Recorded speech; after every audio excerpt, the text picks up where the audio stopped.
Perkembangan anak yang optimal terkait erat dengan keberadaan orang tua.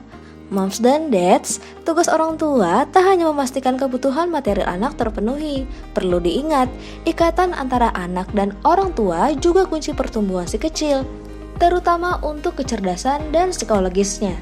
Jika moms dan dads merasa sulit akrab dengan si kecil, yuk ikuti cara ini. Jangan lupa like dan share videonya ya. Subscribe juga YouTube Nakita Channel.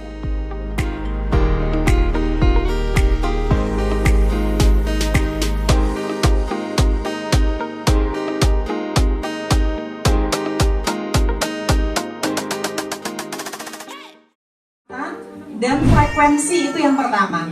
Kalau itu menjadi kendala karena kita kerja atau kita berjauhan keluar kota, maka yang ketiga lah yang harus kita lakukan. Yang lebih kita intensifkan, yaitu intensitas kita. Nah, ini yang kaitannya dengan sentuhan nih, kalau pelajarannya Bu Irene nanti. Jadi intensitas itu apa? Kita harus dekat nih. Iya, oke. Kita harus sering nih. Oke, tapi ternyata ada kendala. Nah, kalau itu dihadapi kendalanya, maka intensitas yang harus kita lakukan. Intensitasnya apa? Intensitas semua indera.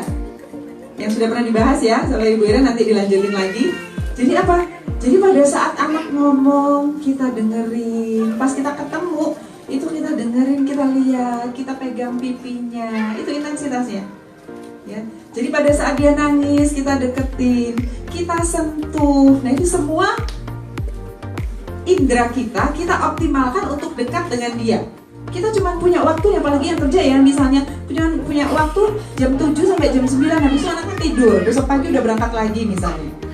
Ya selama 2 jam itu intensitas kita lebih kita tingkatkan lagi dengan indera kita. Indera kita ada pengecapan juga, gimana nih? Ya makan bareng-bareng. Enak nggak rasanya sepiring berdua gitu ya, disendokin, disuapin. Kita nyuapin pakai tangan itu sebetulnya fungsinya juga besar untuk kedekatan. Ya, pakai tangan. Itu kita selain merasakan makanannya gitu, kita sentuh, kita pasti tersentuh tuh bibirnya dia, pipinya dia. Nah, itu luar biasa bagi anak. Itu intensitas termasuk mengatasi bagaimana kalau kita tidak cukup punya waktu untuk dekat, tidak punya waktu untuk frekuensi yang lebih tinggi, ya. Nah, objek lekat atau attachment figure, ternyata anak itu memilih orang yang dia anggap sebagai objek lekat itu nggak semuanya. Nggak semua orang mendapatkan predikat itu dari anak. Buktinya ada orang yang nggak dekat dengan anaknya. Ya, hanya orang-orang tertentu yang dikalungi medali olehnya. Orang yang seperti apa?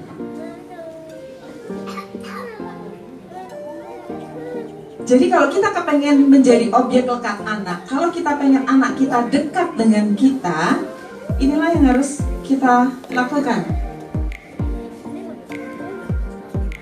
Jadi kalau ada anak nangis, kita harus segera bereaksi. Reaksinya harus spontan dan positif. Jadi kalau misalnya anak nangis, kita reaksinya spontan nih misalnya. Kenapa nak? Sakit. Alah gitu aja. Spontan tapi nggak positif. Ya, atau anak nangis di sana, mama, yantar,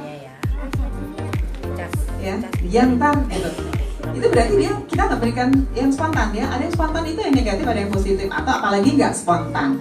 Nah, kita harus peka. Artinya apa? Anak nangis karena apa? Dia teriak karena apa? Dia manggil karena apa? Kita segera tahu artinya apa sih? Pekanya terhadap kebutuhan anak. Yang paling sering kita lupakan adalah kebutuhan emosional. Seringkali kalau lapar ya udah kita kasih makan, udah. Dan yang paling sering adalah anak kalau kita begitu ketemu anak, kita habis bepergian atau yang kerja atau habis kondangan, kita pulang maghrib, yang kita tanya apa yang kalau anak-anak yang sudah SD ini, udah belajar belum? Jadi kita justru menanyakan itu kebutuhan kita, seolah pengen tahu anak udah belajar atau belum. Tapi kita lupa kebutuhan dia. Jadi sebetulnya sederhana untuk membuat kita lekat. Pertanyaan pertama cukup, gimana rasanya hari ini nak? Lagi seneng nggak? Atau tadi berantem atau lagi sedih? Kita tanyakan perasaannya. Itulah cara mendekatkan anak.